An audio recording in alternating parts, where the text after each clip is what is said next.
നമസ്കാരം, ഞാൻ Rakesh M T. വാഹനത്തിന് ഏതൊക്കെ ടൈപ്പ് ഓട്ടോമാറ്റിക് ഗിയർ ബോക്സ് ആണ് അവൈലബിൾ ആയിട്ടുള്ളത്, ഏത് ഓട്ടോമാറ്റിക് ഗിയർ ബോക്സ് ആണ് കോസ്റ്റ് എഫിഷ്യൻറ്റ്? ഇങ്ങനൊരു ചോദ്യം എൻ്റെ ഒരു സബ്സ്ക്രൈബർ ചോദിച്ചിട്ടുണ്ടായിരുന്നു. @rover_by_vinu എന്നുള്ളൊരു പേരിൽ 4327 എന്നുള്ളൊരു പേരിലാണ് കിടക്കുന്നത്. ചോദ്യം ഇങ്ങനെയാണ്: ഓട്ടോമാറ്റിക് ഗിയറിനെ കുറിച്ചൊരു വീഡിയോ ചെയ്യാമോ? Which automatic gear is better? Transmission life, easy to use, mileage and performance. അപ്പോൾ ഇത്രയും കാര്യങ്ങൾ ഒതുങ്ങുന്ന ഏത് ഗിയർ ബോക്സ് ആണുള്ളത്?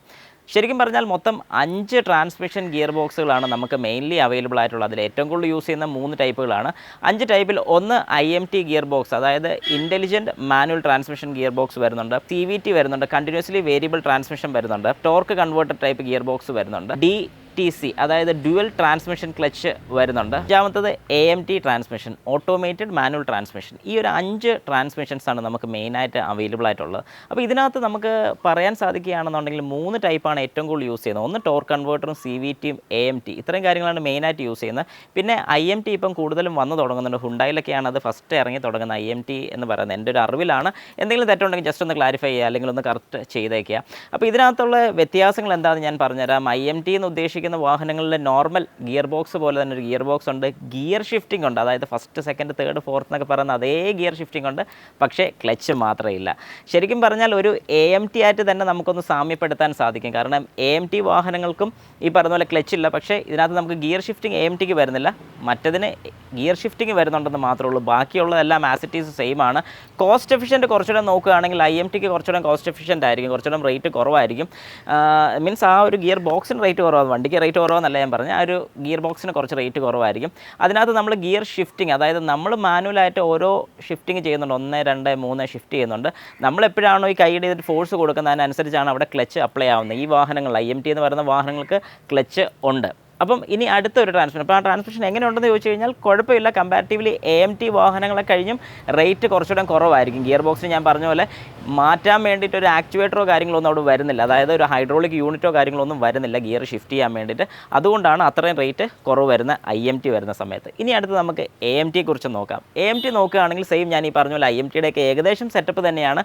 പക്ഷേ അതിനകത്ത് മാറ്റം വരുന്നതെന്ന് പറഞ്ഞാൽ ഗിയർ ഷിഫ്റ്റ് ചെയ്യാൻ വേണ്ടിയിട്ട് അവിടെ ഒരു മൊഡ്യൂൾ വരുന്നുണ്ട്. അതായത് ഒരു ട്രാൻസ്മിഷന് വേണ്ടി തന്നെ സെപ്പറേറ്റ് ഒരു യൂണിറ്റ് അവിടെ വരുന്നുണ്ട്. ആ ഒരു യൂണിറ്റാണ് ഒരു TCM എന്ന് പറയുന്നത്, ട്രാൻസ്മിഷൻ കൺട്രോൾ മൊഡ്യൂളൊക്കെ യൂസ് ചെയ്തിട്ട് ECM എന്നൊക്കെയുള്ള കണക്ഷനും കൂടെ എടുത്തിട്ടാണ് ഇതിൻ്റെ എല്ലാം സെൻസേഴ്സിൻ്റെ ഇൻഫർമേഷനും കൂടെ മേടിച്ചിട്ടാണ് ഓരോ ഗിയേഴ്സും ഷിഫ്റ്റ് ചെയ്യുന്നത്. നമുക്ക് ആകെപ്പാട് വേണ്ടി വരുന്ന ഓട്ടോമാറ്റിക് വാഹനങ്ങൾ ഇടുന്ന പോലെ ഒരു D മോഡിലോട്ട് ഇട്ട് കഴിഞ്ഞാൽ വാഹനം തന്നെ ബാക്കിയുള്ളത് നോക്കി ഗിയേഴ്സ് ആസെറ്റീസ് ചേഞ്ച് ചെയ്തോളും. പക്ഷേ AMT വാഹനങ്ങളുടെ ഏറ്റവും വലിയൊരു പ്രത്യേകത എന്ന് പറഞ്ഞു കഴിഞ്ഞാൽ ഫ്യൂവൽ എഫിഷ്യൻസി. കാരണം മൈലേജ് നല്ല രീതിക്ക് നമുക്ക് കിട്ടുന്നതായിരിക്കും. ഒരു മാനുവൽ ട്രാൻസ്മിഷന് കിട്ടുന്ന അതേ സെയിം മൈലേജ് തന്നെ നമുക്കൊരു AMT വാഹനത്തിന് കിട്ടുന്നുണ്ട്. അതൊരു വലിയൊരു പോസിറ്റീവ് സൈനാണ്.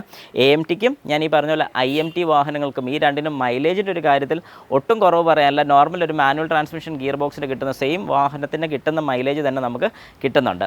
ഇനിയിപ്പോൾ അടുത്ത നമുക്ക് വരുന്നതാണ് ഒരു CVT എന്ന് പറഞ്ഞു കഴിഞ്ഞാൽ കണ്ടിന്യൂസ്ലി വേരിയബിൾ ട്രാൻസ്മിഷനാണ്. ഈ CVTയുടെ കറക്റ്റ് ഒരു എക്സാമ്പിൾ പറയാനാണെങ്കിൽ നമ്മുടെയൊക്കെ വീടുകളിലുള്ള സാധാരണ ഒരു സ്കൂട്ടർ, അതായത് സ്കൂട്ടേഴ്സ് നമുക്ക് ഓടിക്കുമ്പോൾ നമുക്കറിയാം ആക്സിലേറ്റർ കൊടുക്കുന്നതിനനുസരിച്ച് സ്പീഡ് കൂടി വരുന്നുണ്ട്. ഇതിനകത്ത് ശരിക്കും പറഞ്ഞാൽ ഒരു ബെൽറ്റ് ഡ്രൈവ് ആണ് സ്കൂട്ടേഴ്സിലൊക്കെ നടക്കുന്നത്. പക്ഷേ കാറിലോട്ട് വരുന്ന സമയത്ത് ഒരു CVT വാഹനമാകുമ്പോഴത്തേക്കും അതിനകത്ത് ബെൽറ്റ് തന്നെയാണ്, പക്ഷേ ഒരു മെറ്റൽ ബെൽറ്റാണ് അതിനകത്ത് യൂസ് ചെയ്യുന്നത്.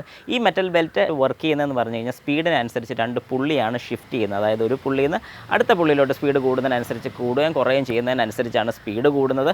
ഇങ്ങനെ ചെയ്യുന്നതിൻ്റെ ബെനിഫിറ്റ് എന്താണെന്ന് പറഞ്ഞു കഴിഞ്ഞാൽ നോർമലായിട്ട് നമ്മുടെ സ്കൂട്ടേഴ്സിൻ്റെ സ്പീഡ് കൂടുന്ന പോലെ തന്നെയാണ് CVTക്കും വ്യത്യാസം വരുന്നത്. പക്ഷേ ഇതിനകത്ത് മൈലേജിൻ്റെ കാര്യം എങ്ങനെയുണ്ടെന്ന് ചോദിച്ചു കഴിഞ്ഞാൽ ഒരു മാനുവൽ ട്രാൻസ്മിഷൻ അല്ലെങ്കിൽ ഒരു AMT അല്ലെങ്കിൽ IMT ഒക്കെ വെച്ച് കമ്പയർ ചെയ്യുകയാണെങ്കിൽ കമ്പാരിറ്റീവ്ലി കുറവാണ്. പക്ഷേ പ്രോപ്പറായിട്ടുള്ള രീതിക്ക് അല്ലെങ്കിൽ സ്മൂത്തായിട്ടുള്ള രീതി ഓടിക്കുകയാണെങ്കിൽ ഒരു കാരണവശാലും നമ്മുടെ വാഹനത്തിൻ്റെ മൈലേജ് കുറയുന്നതായിരിക്കത്തില്ല. അങ്ങനെ CVTയുടെ കാര്യം എല്ലാവർക്കും മനസ്സിലായി. ഇനിയിപ്പോൾ നെക്സ്റ്റ് വരുന്നത് നമ്മുടെ ടോർക്ക് കൺവേർട്ടറാണ്. ടോർക്ക് കൺവേർട്ടർ എന്ന് പറയുമ്പോഴത്തേക്കും കുറച്ചേറെ കോംപ്ലിക്കേറ്റഡ് ആയിട്ടുള്ളൊരു ഗിയർ ബോക്സ് ആണ്. അത് CVTയും അതുപോലെ തന്നെയാണ്. ടോർക്ക് കൺവേർട്ടർ കുറച്ചേറെ കോംപ്ലിക്കേറ്റഡ് ആണ്. വേറൊന്നുമല്ല, ഈ ടോർക്ക് കൺവേർട്ടർ വരുന്ന സമയത്ത് ഇതിനകത്ത് ഫ്ലൂയിഡ് വെച്ചിട്ടുള്ള പരിപാടിയാണ്. അതായത് ഫ്ലൂയിഡിൻ്റെ പ്രഷറിനനുസരിച്ചാണ് നമ്മുടെ ഫ്ലൈ വീലിൽ നിന്ന് ട്രാൻസ്മിറ്റ് ചെയ്യുന്ന ആ ഒരു ഫോഴ്സിനെ കൺവേർട്ട് ചെയ്ത് ഗിയർ ബോക്സിലോട്ട് കൊണ്ടുപോയി ഗിയർ ബോക്സിൽ നിന്ന് ഔട്ട് വരുന്നത്.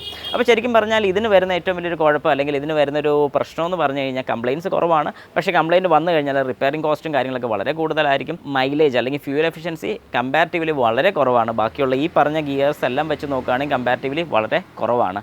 അതുകൊണ്ട് കഴിവതും ടോർക്ക് കൺവേർട്ടർ ടൈപ്പ് എടുക്കാതിരിക്കുന്നതായിരിക്കും നല്ലത്. പിന്നെ വാഹനങ്ങളെ ഇഷ്ടപ്പെടുന്ന ആൾക്കാർ നമ്മുടെ മനസ്സിലുള്ളൊരു വാഹനം അല്ലെങ്കിൽ ആ ഒരു വാഹനത്തിന് ഈ ഒരു മോഡലേ ഉള്ളെങ്കിൽ നമുക്ക് എടുക്കാതിരിക്കാൻ സാധിക്കത്തില്ല. ഇതാണല്ലോ ഞാൻ ഈ പറഞ്ഞ പോലെ നല്ല രീതിക്ക് വാഹനം ഓടിക്കുകയാണെന്നുണ്ടെങ്കിൽ ഫ്യൂൽ എഫിഷ്യൻസി കിട്ടും. പക്ഷേ ഒരു കാരണവശാലും ഞാൻ ഈ പറഞ്ഞൊരു ടൈപ്പിനോട് കിട്ടത്തില്ല. ഇനി അടുത്ത് വരുന്നത് DCT, അതായത് ഡ്യുവൽ ക്ലച്ച് ട്രാൻസ്മിഷൻ. നമുക്ക് 2 ക്ലച്ചുകളാണ് ഇതിനകത്ത് വരുന്നത്. ഇത് ശരിക്കും പറഞ്ഞു കഴിഞ്ഞാൽ പ്രീമിയം സെഗ്മെൻറ്റ് വാഹനങ്ങൾക്കൊക്കെയാണ് കുറച്ച് കൂടുതൽ ഈ മോഡൽസ് കാണുന്നത്.